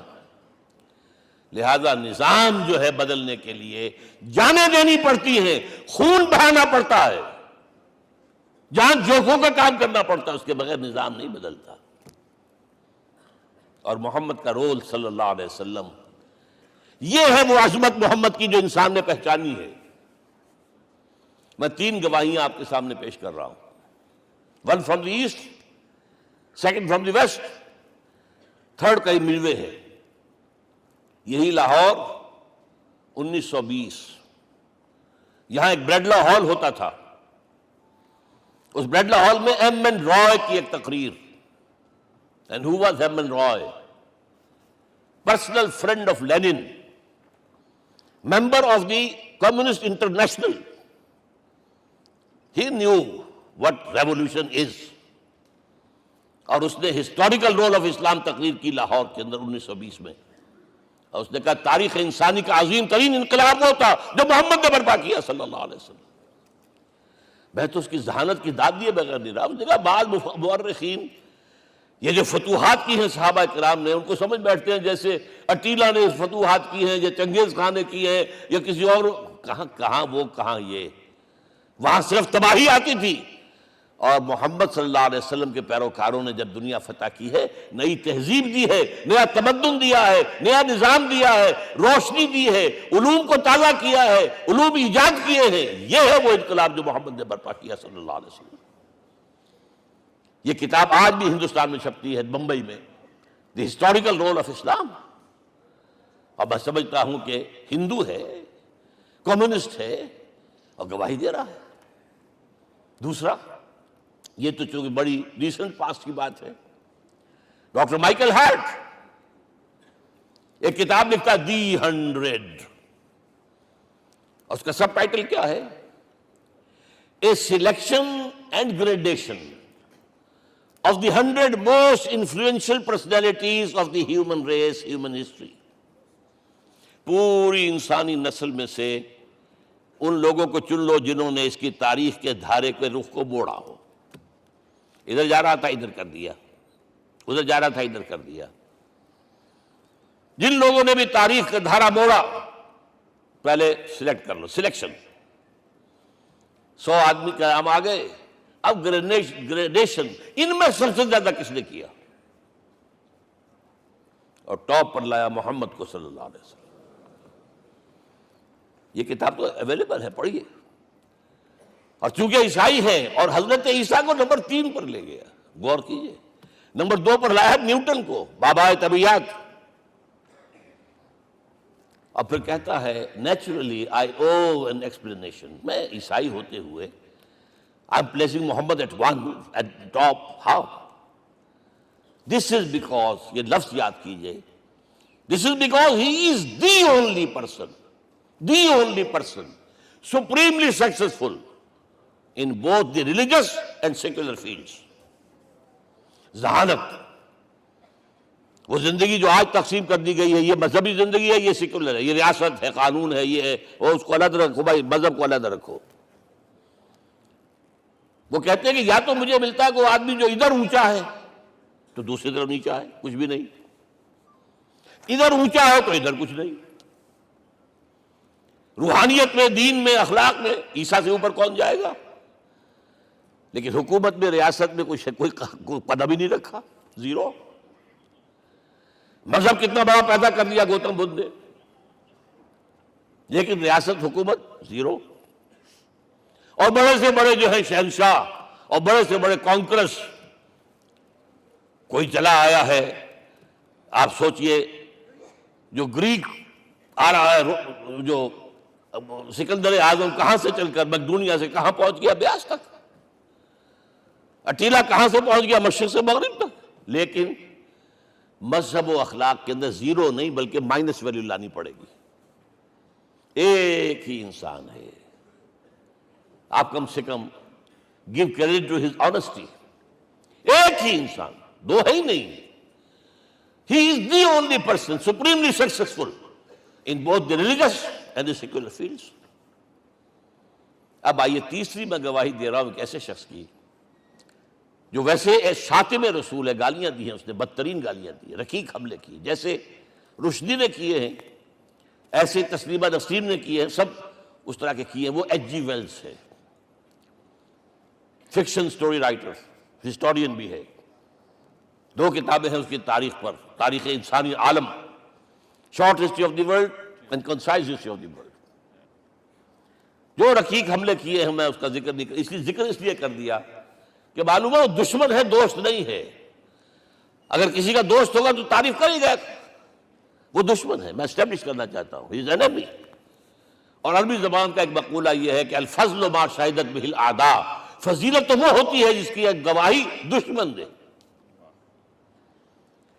جب وہ آیا ہے concise history of the world میں، چیپٹر آخری حضور کا، جو حضور کے چیپٹر میں جو آخری بات خطبہ حجۃ الوداع کو کوٹ کیا ہے، لا فضل لعربی علی عجمی ولا لعجمی علی عربی ولا لأحمر علی اسود ولا لأسود علی احمر الا بالتقوی. کسی عرب کو کسی عجمی پر کوئی فضیلت نہیں، کسی عجمی کو کسی عرب پر کوئی فضیلت نہیں، کسی گولے کو کسی کارے پر کوئی فضیلت نہیں، اور کسی کالے کو کسی گورے پر کوئی فضیلت نہیں. ہاں، تقوی کے ساتھ فضیلت. اب ذرا میرا ایک ایک لفظ نوٹ کیجئے، کیا لکھتا ہے اس پر. Although the sermons of human freedom, fraternity and equality were said before also, and we find a lot of these sermons in Jesus of Nazareth.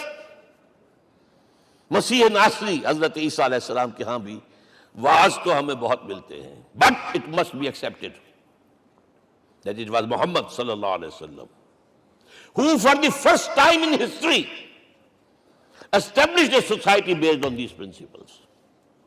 انسانی حریت، اخوت، مساوات، اس کے واعظ کہنے تو بہت آسان ہے، تقریریں کرنی تو بہت آسان ہے، لیکن ان ویلیوز کو باقاعدہ اسٹیبلش کرنا ایک سوسائٹی میں ماننا پڑتا ہے. یہ اسے دینا پڑا ہے کریڈٹ جو بھی ہے. لیکن ایک بات نوٹ کر لیں، مبادہ کہیں آپ میرے بارے میں سوء ظن ہو جائے، تازہ ایڈیشن جو اب اویلیبل ہے اس میں سے یہ نکال دیے گئے ہیں. آج کے جو ان کے ایڈیٹرز ہیں ان کے حلق سے نیچے نہیں اتر رہے. اتنی بڑی حقیقت. آپ پنجاب لائبریری یا پبلک لائبریری سے جا کے پرانا ایڈیشن لیجئے، concise history of the world کے اندر آپ کو یہ الفاظ مل جائیں گے. Although the sermons of human fraternity Freedom and equality were said before also. And we have a lot of these sermons in Jesus of Nazareth.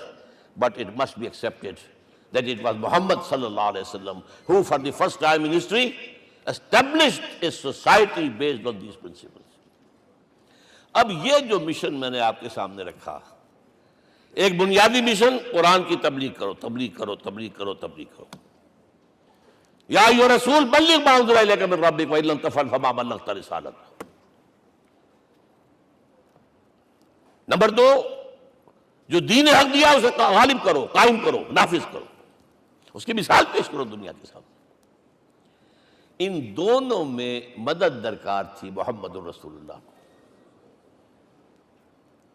جیسے حضرت مسیح نے کہا تھا، وَإِذْ قَالَ عِيسَىٰ ابْنُ مَرْيَمَ لِلْحَوَارِيِّينَ مَنْ أَنصَارِي إِلَى اللَّهِ، کون ہے میرا مددگار اللہ کی راہ میں.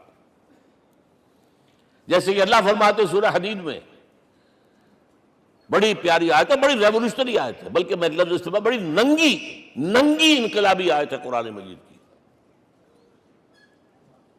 اتنا صاف اللہ تعالیٰ ہی سچ بول سکتا ہے، کوئی اور تو ضرور کہیں نہ کہیں اس کے اوپر کوئی کپڑا ڈال کے بات کرے گا. آیت نمبر 25 آف سورۃ الحدید، لقد ارسلنا رسلنا بالبینات، ہم نے اپنے رسولوں کو بھیجا واضح نشانیوں کے ساتھ، معجزات کے ساتھ. وانزلنا معهم الکتاب والمیزان، ان کے ساتھ کتاب اتاری، شریعت اتاری، میزان اتاری، نظام اتارا. لِیَقُومَ النَّاسُ بِالْقِسْطِ، تاکہ لوگ عدل پر قائم ہوں. اس لیے کتاب کیوں بھیجی، رسول کیوں بھیجے، نبی کیوں بھیجے، وحی کیوں بھیجی؟ تاکہ لوگ عدل پر قائم ہوں. یہ اس سے بڑی آیت کوئی ہوگی؟ عدل اجتماعی، سوشل جسٹس. اب اگلا ٹکڑا پڑھیے، وَأَنزَلْنَا الْحَدِيدَ، ہم نے لوہا بھی اتارا ہے، فِيهِ بَأْسٌ شَدِيدٌ، اس سے اسلحہ بنتا ہے، جنگی قوت ہے. وَلِيَعْلَمَ اللَّهُ مَن يَنصُرُهُ وَرُسُلَهُ بِالْغَيْبِ، اور اللہ دیکھ لینا چاہتا ہے کون ہے اس کے وفادار بندے جو لوہے کی طاقت کو ہاتھ میں لے کر اللہ اور اس کے رسول کی مدد کرتے. دین اللہ کا، اسے قائم کرنا اللہ کی مدد ہے، اسے قائم کرنا محمد کا فرض ہے، اس کے جد و جہد کرنا محمد کی مدد ہے صلی اللہ علیہ وسلم. یہ تھی نصرت. اور یہ نصرت آپ کو معلوم ہے حضور کی زندگی میں صحابہ نے کرام نے کی ہے کہ نہیں کی؟ جو شخص ایمان لایا فوراً داعی بن گیا، فوراً. ابو بکر ایمان لائے، اور 6 جو ہیں عشرہ مبشرہ میں سے چوٹی کے صحابہ، وہ ان کی دعوت پر ایمان لائے. سعد ابن ابی وقاص، طلحہ، زبیر، عثمان، سعید ابن زید، یہ سب کون ہیں؟ حضرت ابو بکر کی دعوت. نوجوان ہیں. مصعب بن عمیر کو گھر سے نکال دیا چچا نے، اور برہنہ کر کے نکالا ہے کم وقت نے، اس لیے کہ باپ مر گیا تھا، بہت دولت چھوڑ گیا تھا. ماں نے بڑے ناز و نام میں پالا تھا. کہتے ہیں 200 درہم کا جوڑا اس کا بن کر آتا تھا شام سے. جیسے کبھی ہم کہتے تھے کہ پنڈت نہرو کے کپڑے جو ہے پیرس سے سل کر آتے ہیں. اور جہاں سے گزر جاتا تھا مصعب، اتنا اس نے لگایا ہوتا تھا عطر کے پوری گلی جو ہے وہ خوشبو سے جو ہے بھر جاتی تھی. چچا نے بلایا، تم جو یہ گلچھرے کر رہے ہو اپنے باپ کی دولت پر نہ، اور تم اسے کہتے ہو کافر، نکل جاؤ گھر سے. وہ چلنے لگے. He was a teenager. چلنے لگے. وہ سمجھا تھا کہ میرے یہ کہنے سے اس کے تو اس کو تارے نظر آ جائیں گے، یہ فوراً جو ہے توبہ کرے گا، پلٹ آئے گا. چلنے لگے تو اسے اور غصہ آیا، یہ کپڑے بھی اسی باپ کے ہیں، اتارو. وہی اتارے کپڑے. مادرزاد برہنہ ہو کر ماں کے پاس گئے ہیں. ماں نے آنکھوں پر ہاتھ رکھا، وہ سب کیا ہوا ہے؟ فرمایا امی میں موحد ہو گیا ہوں. یہ ہے توحید. اور اب جا کر حضور کے دامن میں بیت ارقم میں اب ہمہ وقت کارکن ہے، قرآن اتر رہا ہے، پڑھ رہے ہیں، سمجھ رہے ہیں، قرآن اتر رہا ہے، یاد کر رہے ہیں. اور اس کے بعد جب کہا تھا مدینے والوں نے بیعت عقبہ اولیٰ پر کہ حضور ہمارے سے آپ کی ملاقات تو سال کے بعد ہی ہوگی، درمیان میں تو آپ کو معلوم ہے خوریزی ہے، کوئی قافلہ بچ کے نہیں آ سکتا، تو اب آپ ہمیں کوئی اپنا شاگرد دیجئے. مصعب بن عمیر کو حضور نے کہا جاؤ ان کے ساتھ. وہاں ان کا نام پڑ گیا المقری، پڑھانے والا، قرآن پڑھانے والا. 75 آدمی اگلے سال لے کر آ گیا ہے، اور اسی سے بیعت عقبہ ثانیہ ہوئی ہے، اور ہجرت کا راستہ کھل گیا. اور اس کو ایک دفعہ حضور نے دیکھا، مسجد کے دروازے کے سامنے سے گزر رہا تھا مصعب، پھٹا ہوا کمبل تھا جس میں لپیٹا ہوا تھا، حضور کی آنکھوں میں آنسو آ گئے۔ غزوہ احد میں شہید ہوا کس طرح؟ علم بردار تھا، ایک ہاتھ پر وار پڑا ہے، کٹ کے گر گیا، ایک ہاتھ سے تھاما، دوسرے پر بھی گر گیا، دونوں جو بچے ہوئے حصے تھے اس سے تھاما۔ پھر جب ختم ہو گئے، اس کے بعد جو ہے جب دفن کر رہے تھے تو حضور کے سامنے پرابلم لایا گیا۔ مصعب کے جسم پر تو کوئی کپڑا ہی نہیں تھا سوائے ایک چادر کے، ایک دھوتی، اللہ اللہ خیر اللہ۔ اور شہید کا کفن ہوتا ہے اس کا اپنا لباس۔ حضور وہ اتنا چھوٹی ہے وہ چادر کہ پاؤں ڈھانپتے ہیں تو سر کھل جاتا ہے، سر ڈھانپتے ہیں تو پاؤں کھل جاتے ہیں۔ فرمایا سر کو ڈھانپ دو کپڑے سے اور پیروں پر گھاس ڈال دو۔ That was the last dress which Musab got۔ تو یہ لوگ جو تھے محمد رسول اللہ والذین معہ، یہ ساتھی حضور کے جنہوں نے حضور کے مشن میں آپ کا ساتھ دیا۔ اور ایک خاص مرحلے کا تو میں آپ کے سامنے ذکر ہی کر دوں، اس لیے کہ دین کی اقامت، دین کا غلبہ، اس میں تو جہاد اور قتال آئے گا لا محالہ۔ Nobody is going to allow you to change the system۔ اگر سسٹم بدلتا ہے تو اس کے ساتھ جو مفادات بدلتے ہیں وہ ختم ہو جاتے ہیں، جو پرولیجز ہیں وہ ختم ہو جاتے ہیں۔ لہذا جب غزوہ بدر کا مرحلہ آیا ہے، حضور نے مجلس شورا منعقد کی، اور آپ نے جو وہی سے آپ کو بتا دیا گیا تھا، دیکھو ایک قافلہ آ رہا ہے شمال سے، مال غنیمت سے لدا پھدا ہے، اور 50 صرف اس کے ساتھ محافظ ہیں۔ ایک لشکر آ رہا ہے جنوب سے، کیل کانٹے سے لیس، اور اللہ نے وعدہ کیا ہے کہ ایک پر ضرور تمہیں فتح دے گا، بتاؤ کدھر چلے۔ یہ اصل میں کسی بھی سپہ سالار کے لیے وقت ہوتا ہے کہ اپنے ساتھیوں کے مورال کا اندازہ کرے۔ کچھ ہوں گے ہم جیسے کمزور بھی، انہوں نے کہا کہ حضور پہلے قافلے کی طرف چلے، آسانی سے فتح بھی ہو جائے گی اور ہتھیار مل جائیں گے ہمیں، ہمارے پاس تو ہتھیار بھی نہیں ہے، گنتی کے لوگوں کے پاس تلواریں بھی نہیں سب کے پاس، تو 50 آدمیوں کے ہتھیار تو ملیں گے، پھر لشکر سے نپٹ لیں۔ اب حضور کہہ رہے ہیں اشیرونی اشیرونی اشیرونی۔ حضرت مقداد بن اسود کھڑے ہوتے ہیں، حضور ہمیں موسیٰ کے ساتھی نہ سمجھیے جنہوں نے کہہ دیا فَاذْهَبْ أَنْتَ وَرَبُّكَ فَقَاتِلَا إِنَّا هَاهُنَا قَاعِدُونَ۔ ہم موسیٰ کے ساتھی نہیں ہیں، ہم آپ کے جانثار ہیں، آپ جو آپ کی نیت ہے آپ بسم اللہ کیجیے، اب آپ کو کیا پتا ہمارے ذریعے آپ کو اللہ تعالیٰ آنکھوں کی ٹھنڈک عطا فرمائے۔ حضور پھر فرمائے مجھے مشورہ دو، مجھے مشورہ دو۔ تب خیال آیا سعد ابن عبادہ رضی اللہ تعالیٰ عنہ کو، جو رئیس انصار تھے، ہو نہ ہو یہ ہماری طرف روئے سخن ہے، کیونکہ بیعت عقبہ ثانیہ جس کے نتیجے میں ہجرت ہوئی ہے اس میں طے یہ ہوا تھا کہ اگر یہ مکے والے مدینے پر حملہ آور ہوں گے آپ کو ختم کرنے کے لیے، ہم آپ کی حفاظت ایسے ہی کریں گے جیسے اپنے بیوی بچوں کی۔ اور ابھی مدینے پر حملہ ہوا نہیں ہے، حضور پری ایمپٹ کر رہے ہیں، باہر نکل کر مقابلہ کرنا چاہ رہے ہیں، تو گویا کہ انصار کور نہیں ہوتے اس کے اندر، اس لیے بار بار اشیرونی، مجھے مشورہ دو۔ اب سعد بن عبادہ کھڑے ہوتے ہیں، کأنک تعنینا یا رسول اللہ صلی اللہ علیہ وسلم، اے اللہ کے رسول شاید آپ کا روئے سخن ہماری جانب ہے، فإنا آمنا بک وصدقناک، ہم آپ پر ایمان لا چکے ہیں، ہم نے آپ کی تصدیق کی، اب ہمارے پاس چوائس کون سا ہے؟ اگر آپ آگے چلیں ہم پیچھے چلیں گے، اگر برق الغماد تک پہنچیں گے ہم اپنی اونٹنیوں کو دبلا کر دیں گے، یمن کا آخری شہر جو ہے برق الغماد، اور اگر آپ ساحل سمندر پر کھڑے ہو کر اپنی سواری سمندر میں ڈالیں گے ہم بھی ڈال دیں۔ بہرحال یہ مراحل ہیں کہ جن سے گزر کر حضور نے اللہ کے دین کو غالب کیا اور قائم کیا، اور اس ہر سطح پر، ہر مرحلے پر صحابہ کرام نے آپ کا ساتھ دیا، جہاں آپ کا پسینہ گرا وہاں انہوں نے اپنی خون کی ندیاں بہا دی۔ محمد رسول اللہ والذین معہ اشداء علی الکفار رحماء بینہم، یہ ہے در حقیقت عظمت محمد صلی اللہ علیہ وسلم۔ آج کے دور میں سمجھ لیجئے اچھی طرح، یہ دور جس کا کہ فاتح ہے حضور، فاتح سے مطلب افتتاح کرنے والے، اس دور میں اجتماعی نظام کی اصل اہمیت ہے۔ اجتماعی نظام غلط ہے، ایکسپلائٹیٹو ہے، تقسیم دولت کا نظام غلط ہے، کیا ہوگا؟ ایک طرف دولت جمع ہوگی، ایکومولیشن آف ویلتھ، ایک طرف بھوک، افلاس، فاقہ ہوگا۔ شاہ ولی اللہ دہلوی کہتے ہیں کہ جس معاشرے میں تقسیم دولت کا نظام غلط ہو جائے، یہ دو دھاری تلوار ہے، دو دھاری، دونوں طرف کاٹتی ہے۔ ایک طرف دولت جمع ہوگی تو عیاشیاں ہوں گی، بدماشیاں ہوں گی، گلچرے ہوں گے، وہ بھی خراب، معاشرے کے لیے خراب۔ اور ایک طرف فقر ہوگا اور بھوک ہوگی اور فاقہ ہوگا، یہ بھی خراب۔ اس لیے کہ حضور فرماتے ہیں کاد الفقر و یکون کفرا، فقر تو انسان کو کفر کی حد تک پہنچا دیتا ہے، لہذا فق کو کل نظام کو توڑنا ہوگا۔ یہ الفاظ شاہ ولی اللہ دہلوی رحمۃ اللہ علیہ کے، جو 12ویں صدی ہجری کے مجدد ہیں۔ اس نظام کو بدلنا، اب آپ سوچئے حضور صلی اللہ علیہ وسلم نے جب اپنے اس مشن کی تکمیل کر لی، تو میں اب دو باتیں آپ کو بتا رہا ہوں۔ چونکہ حضور کی بعثت صرف عرب کے لیے نہیں تھی، صرف عربوں کے لیے نہیں تھی، صرف ملک عرب کے لیے نہیں تھی۔ اگر یہ ہوتا تو آپ کا کام مکمل ہو گیا تھا، پورے عرب میں اللہ کی حکومت قائم ہو گئی، ایک ایک شخص تک قرآن پہنچ گیا۔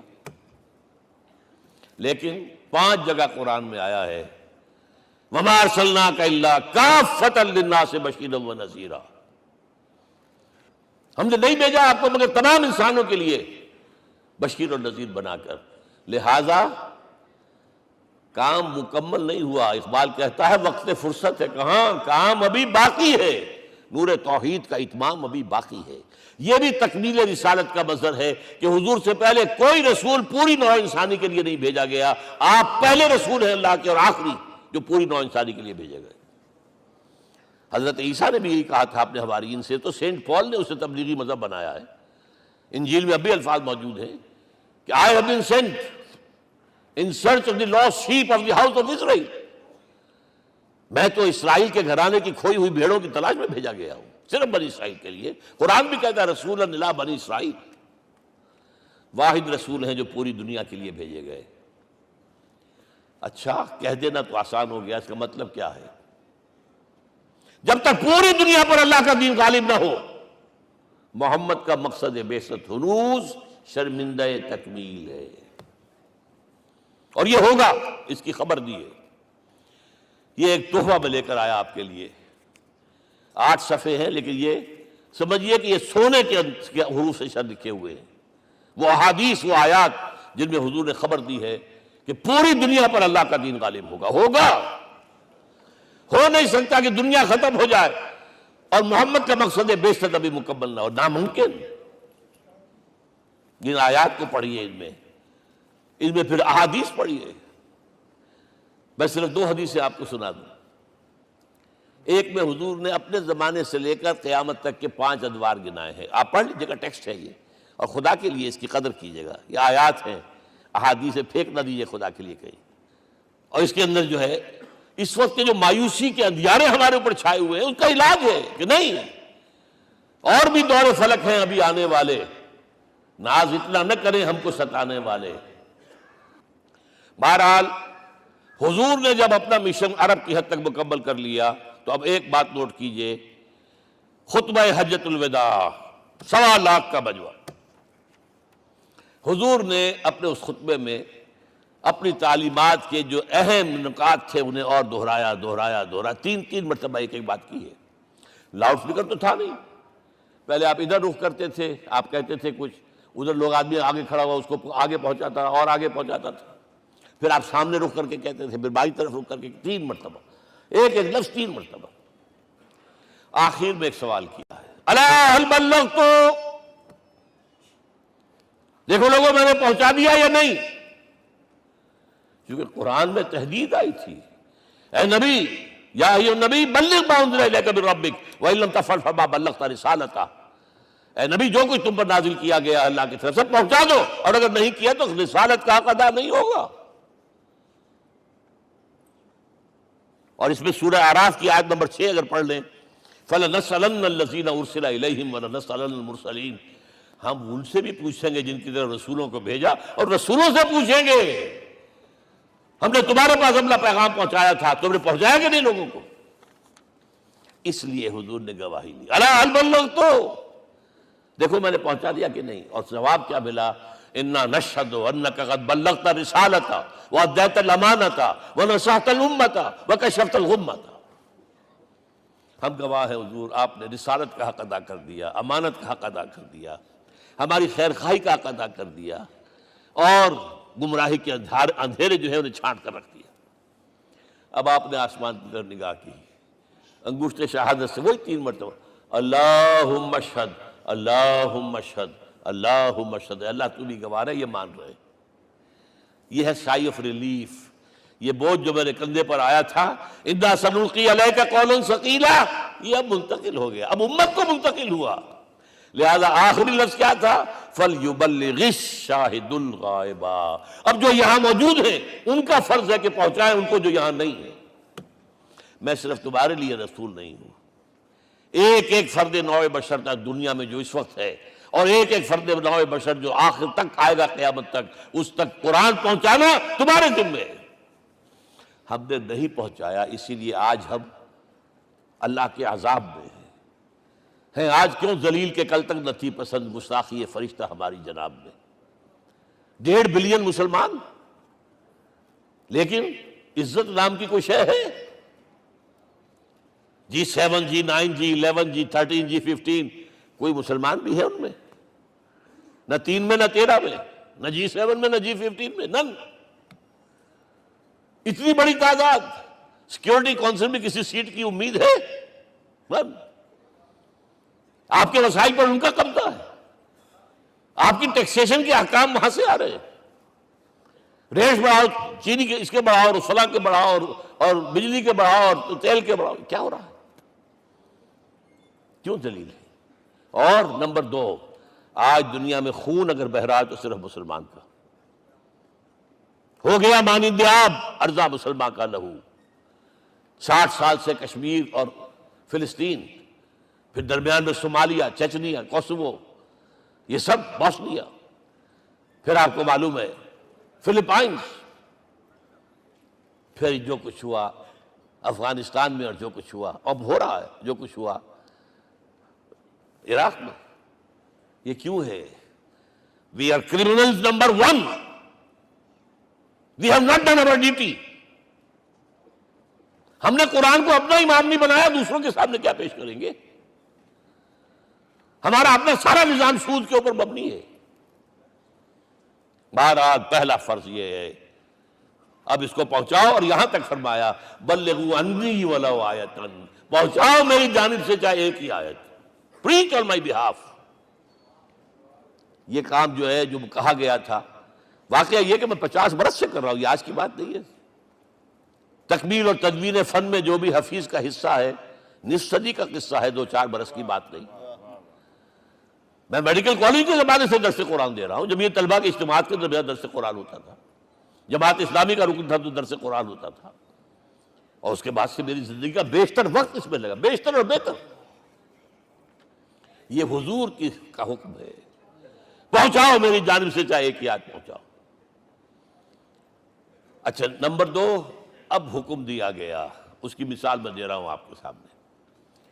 جب ایران کے ساتھ جنگ شروع ہوئی ہے تو سپہ سالار افواج ایران رستم نے وفد بلایا ایک، اے عربو، تم پہلے بھی ہم پر حملے کیا کرتے تھے، لیکن پہلے لوٹ مار کر کے واپس چلے جاتے تھے۔ یہ جان لیجئے، یہ ہسٹری کا ایک موقع ہے خاص، کہ ایک سیٹلڈ سیویلائزیشنز ہوتی ہیں، اور ایک وہ جو رہتے ہیں سطح مرتفع پر، وہاں پانی نہیں ہوتا، وہ فصل کہاں سے آ جائے گی؟ یا ریگستان میں جو وہاں بستے ہیں وہ کیا کرتے ہیں؟ وہ وقتاً فوقتاً جاتے ہیں، جھپٹا مارتے ہیں، لوٹ مار کرتے ہیں، لے کر وہاں سے دولت آتے ہیں، اسی پر ان کی گزارا تھا۔ تم پہلے بھی آیا کرتے تھے، لوٹ مار کر کے چلے جاتے، اس دفعہ پیچھا بھی چھوڑ رہے، وجہ کیا؟ ایسی پیاری، یہ کئی روایتوں میں آیا ہے، الفاظ مختلف ہو سکتے ہیں۔ جو مسلمان وفد کا سربراہ تھا اس کا جواب سنیے، انا قد ارسلنا، دیکھو رستم، پہلے ہم خود آتے تھے، اب ہمیں بھیجا گیا ہے۔ اللہ نے بھیجا محمد کو، محمد نے بھیجا ہمیں صلی اللہ علیہ وسلم۔ کس لیے؟ لنخرج الناس من ظلمات الجہالت الى نور الایمان ومن جور الملوک الى عدل الاسلام۔ اس لیے بھیجا گیا ہمیں کہ نوع انسانی کو شرک اور کفر کی جہالتوں سے نکال کر ایمان کی روشنی میں لائیں، اور بادشاہوں کے ظلم و ستم کے پنجے سے نجات دلا کر عدل اسلام. دیکھو ہمارا خلیفہ چٹائی پر بیٹھتا ہے عمر رضی اللہ تعالیٰ عنہ، اس کے تو کوئی خدم و حشم نہیں ہے، کوئی باڈی گارڈ نہیں ہے. ایک آیا تھا سفیر ایران کا، مدینے میں آ کر گھوما پھرا، کوئی محل نظر نہیں آیا اسے. پوچھتا ہے مسلمانوں سے اینا ملککم، بھائی تمہارا بادشاہ کہاں ہوتا ہے؟ جواب ملا لیس لنا ملکن بل لنا امیر، ہمارا کوئی بادشاہ نہیں، ہمارا امیر ہے. کہاں ہے بھائی؟ ہمارے بیت المال کے کچھ اونٹ گم ہو گئے تھے کہ بھائی ملے نہیں، ہمارا خلیفہ تلاش کرنے گیا. اب اس نے کسی کو لیا ہوگا، آئیڈینٹیفائی کر سکے، ڈھونڈ کر جا کر ایک جگہ دیکھا، دھوپ تیز ہو گئی تھی، حضرت عمر تھک گئے تھے، لہذا ایک درخت کے سائے میں اپنے کوڑے کا تکیہ بنا کر لیٹے ہوئے استراحت فرما رہے ہیں. کوئی خادم نہیں، کوئی خدم و حشم نہیں، کوئی باڈی گارڈ نہیں. اس وقت وہ کھڑے ہو کر کہتا ہے عمر تم عدل کرتے ہو، تمہیں کوئی خوف نہیں ہے. ہمارے بادشاہ ظلم کرتے ہیں، لوگوں کا خون پیتے ہیں، انہیں ہر وقت ڈر رہتا ہے، انہیں اونچی اونچی فصیلیں چاہیے، انہیں باڈی گارڈ چاہیے، انہیں حفاظتی دستے چاہیے. یہ مثال پیش کی ہے نا، یہ کوئی فیری ٹیلز تو نہیں ہے، یہ تو آج کی تاریخ ہے، 1400 برس پرانی تاریخ ہے بھائی، کوئی پرانی نہیں ہے، کوئی 10,000 سال پرانی بات نہیں ہے. اور وہی عمر ہے، انہیں بلایا گیا ہے بیت المقدس. وہاں جو مسلمانوں کا محاصرہ تھا وہ طول کھینچ گیا، فصیل بہت اونچی مضبوط، اور اندر ہر طرح کا رسد بھی موجود ہے، راشن بھی ہے، پانی بھی ہے. عیسائیوں کا قبضہ تھا. عیسائی پادری آئے فصیل پر، مسلمانوں تم اگر قیامت تک بھی یہاں پڑے رہے محاصرہ کر کے، یہ کبھی فتح نہیں ہوگا شہر. ہاں یہ فتح ہونا ہے، ہماری کتابوں میں ہے، لیکن ایک درویش بادشاہ کے ہاتھوں فتح ہوگا. تمہارے اندر ہمیں وہ درویشی نظر نہیں آ رہی.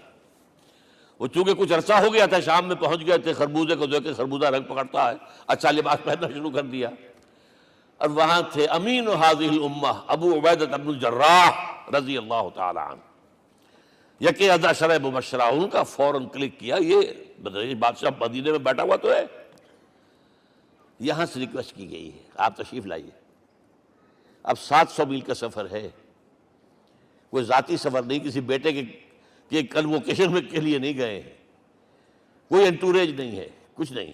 ایک اونٹ، ایک خادم، اور اسی اونٹ پر راستے کا راشن، لہذا ایک آدمی بیٹھ سکتا ہے. اب ایک منزل خلیفہ اوپر تشریف فرما ہے اور خادم ہاتھ پکڑ کر آگے چل رہا. اگلی منزل خادم اوپر بیٹھا ہے اور خلیفہ ہاتھ پکڑ کے آگے چل رہا ہے. جب آخری منزل آئی ہے تو باری ہو گئی اس خادم کی. اس نے ہاتھ جوڑ دیے، خدا کے لیے لوگ دیکھیں گے، مجھے ماریں گے، تمہیں شرم نہیں آئی؟ خلیفۃ المسلمین جو ہے وہ آگے آگے تمہارے چل رہے تھے، تم براجمان تھے. حضرت عمر نے ڈانٹ پلائی، اب دوڑو نہیں، باری تمہاری ہے. وہ بیٹھا ہوا اوپر، حضرت عمر پنکیل پکڑ کر آ رہے ہیں، اور بیچ میں کہیں کیچڑ آ گیا تھا، جوتیاں بھی ہاتھ میں پکڑی ہوئی ہیں. اب وہاں آتے ہی انہیں لے جایا گیا فصیل کے سامنے. انہوں نے اوپر سے اپنی کتابیں دیکھیں، ہاں یہی ہے درویش بادشاہ. یہ فتح نہیں ہوا تھا یروشلم، یہ ایک صلح کے طور پر انہوں نے دیا ہے، کھول دیا، آ جاؤ. اور انہوں نے شرط رکھوائی تھی کہ کہیں یہاں یہودیوں کو آباد نہیں ہونے دیں گے آپ. حضرت عمر نے اتنی رعایت کی تھی یہودیوں کے لیے کہ وہ یہاں آئیں، اپنے مقدس مقامات کی زیارت کر کے جا سکتے ہیں، لیکن یہاں سیٹل نہیں ہو سکتے. اس لیے وعدہ تھا. یہ وعدہ جو ہے سلطان عبدالحمید خان تک چلا ہے. بڑی سے بڑی رشوت پیش کی تھی زائرنسٹ نے، تمہارے سارے قرضے ہم ختم کر دیں گے، تم جو ہے ہمیں فلسطین میں آباد ہونے کا حق دے دو. نہیں، جو معاہدہ عمر کا تھا اس میں کوئی ترمیم نہیں کر سکتا.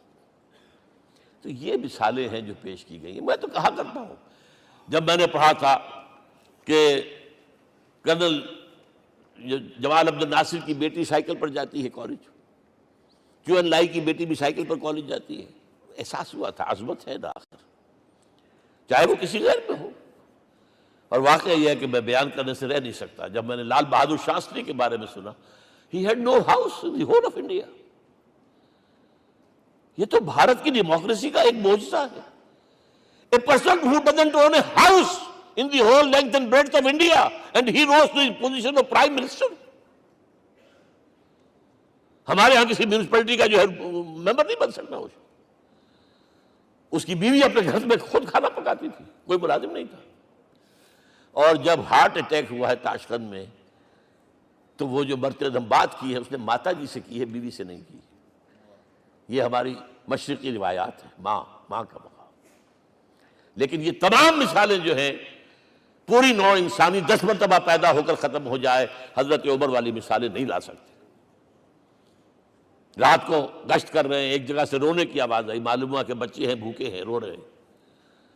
ماں سے پوچھا گیا کیا معاملہ ہے، کہ کیا کروں، کچھ نہیں ہے، میں نے یہ آنڈی چڑھا دی ہے چولہے کے اوپر، آگ جلا دی ہے، بچوں سے کہا کچھ پک رہا ہے، ذرا انتظار کرو، سو جائیں گے۔ کانپ گئے، ایسی گئے سیدھے بیت المال، آٹے کی بوری اپنے غلام سے کہا میرے کندھے پر رکھ، پہلے چلتا ہوں، نہیں، قیامت کے دن تم میرا بوجھ نہیں اٹھا سکو گے۔ اپنے کندھے پر بوری رکھ کر لائے ہیں، کھانا پکوایا، کھلایا بچوں۔ اب اگر حضور یہ کہے کہ سید القوم خادم ہوں، تو یہ حقیقت تھی کہ نہیں تھی؟ ورنہ اگر یہ مثال نہ آتی تو کہتے جی شاعری تو اچھی ہے، بہت اچھا شعر کہہ دیا، کوئی سردار بھی کبھی خادم ہوا ہے۔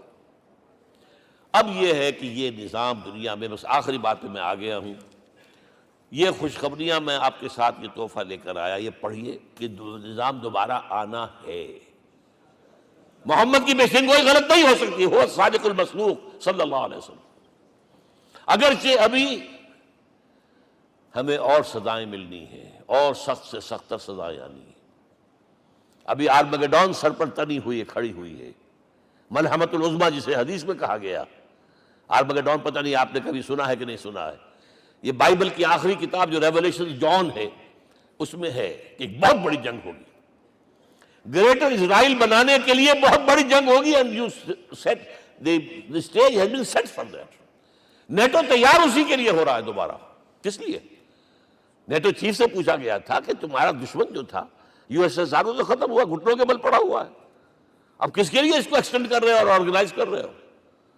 اب ہمیں مسلم فنڈامنٹلسٹ سے نمٹنا ہے۔ یہ ہے وہ کروسیڈ جو شروع ہوئی۔ یہودی اور عیسائی نیو کنزرویٹوز، نیو کونس، یہ دونوں جڑے ہوئے ہیں، ایک 5 پوائنٹ ایجنڈا ہے ان کا جس پر دونوں کا اتفاق ہے۔ تو ابھی ہم پر بڑے برے وقت آنے ہیں، ہمیں سزائیں ابھی اور ملنی ہیں، لیکن tables will be turned۔ دنیا میں اللہ کا دین قائم ہوگا، چاہے ابھی اور اپس اینڈ ڈاؤنز آئیں گے، لیکن ہوگا، لیکن ہوگی، وہ وقت آئے گا اللہ کا دین قائم ہوگا پوری دنیا میں۔ ایک حدیث میں آپ کو سنانے چلا تھا، حضرت ثوبان سے رضی اللہ تعالیٰ عنہ، مسلم شریف کی روایت ہے۔ حضور نے فرمایا ان اللہ زوالی الارض، اللہ نے میرے لیے پوری زمین کو لپیٹ دیا۔ فرائیت مشارقہا و مغاربہا، میں نے اس کے سارے مشرق دیکھ لیے، سارے مغرب دیکھ لیے۔ وَإِنَّ أُمَّتِي سَيَبْلُغُ مُلْكُهَا مَا زُوِّئَ لِي مِنْهَا، میری امت کی حکومت ان تمام علاقوں پر قائم ہو کر رہے گی جو اللہ نے زمین کو لپیٹ کر مجھے دکھا دیے۔ یہ ہونا ہے، and that is going to be the end of this world۔ Armageddon بھی آ جائے گی، پہلے ملحمۃ العظمیٰ بھی آئے گا، سزائیں بھی ملیں گی، بالآخر وہ ہوگا۔ لیکن آخری بات، میرے اور آپ کے لیے مسئلہ لمحہ فکریہ کیا ہے؟ میں اور آپ کہاں کھڑے ہیں؟ Are we on the side of Allah or on the side of America؟ بہرحال یہ تو جو اپس اینڈ ڈاؤنز آنے ہیں، میرے اور آپ میں سے ہر شخص کے سوچنے کی بات یہ ہے، یہ تو انقلاب تو آئے گا، حضور کے ذریعے سے آیا، کچھ لوگ حضور کے ساتھی بن گئے، ان کی دنیا بن گئی، آخرت بن گئی، قیامت میں کے بعد جو کچھ ملنا ہے اللہ تعالیٰ روح و ریحان و جنت النعیم۔ کچھ رہ گئے کہ چاہے سگا چچا تھا محروم رہ گئے، ابو لہب۔ آج بھی یہ قافلہ ادھر چل رہا ہے۔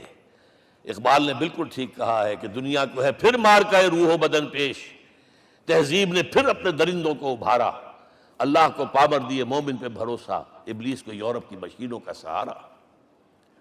اور صحیح کہا ہے، آخری بات جو کہہ رہا ہوں، ایک نقطہ میرا رہ گیا ہے، وَاتَّبَعُوا النُّورَ الَّذِي أُنزِلَ مَعَهُ، چوتھی بات، اور یہ کہ وہ لوگ جو اس نور کا اتباع کریں گے کہ جو ان کے ساتھ نازل کیا قرآن، اس لیے کہ قرآن ہی ذریعہ ہے، آلہ انقلاب ہے۔ قرآن انسانوں کو بدلتا ہے، افراد کو، افراد مل کر جماعت بن کر وہ جو انقلاب برپا کرتے، بٹ انڈیویجول چینج. اقبال کے الفاظ میں چوں بجا در رفت جہاں دیگر شود. یہ قرآن اگر کسی کے باطن میں اتر جاتا ہے تو اس کے اندر انقلاب آ جاتا ہے. He is a change person from within ان. واتبعوا النور الذی انزل معہ.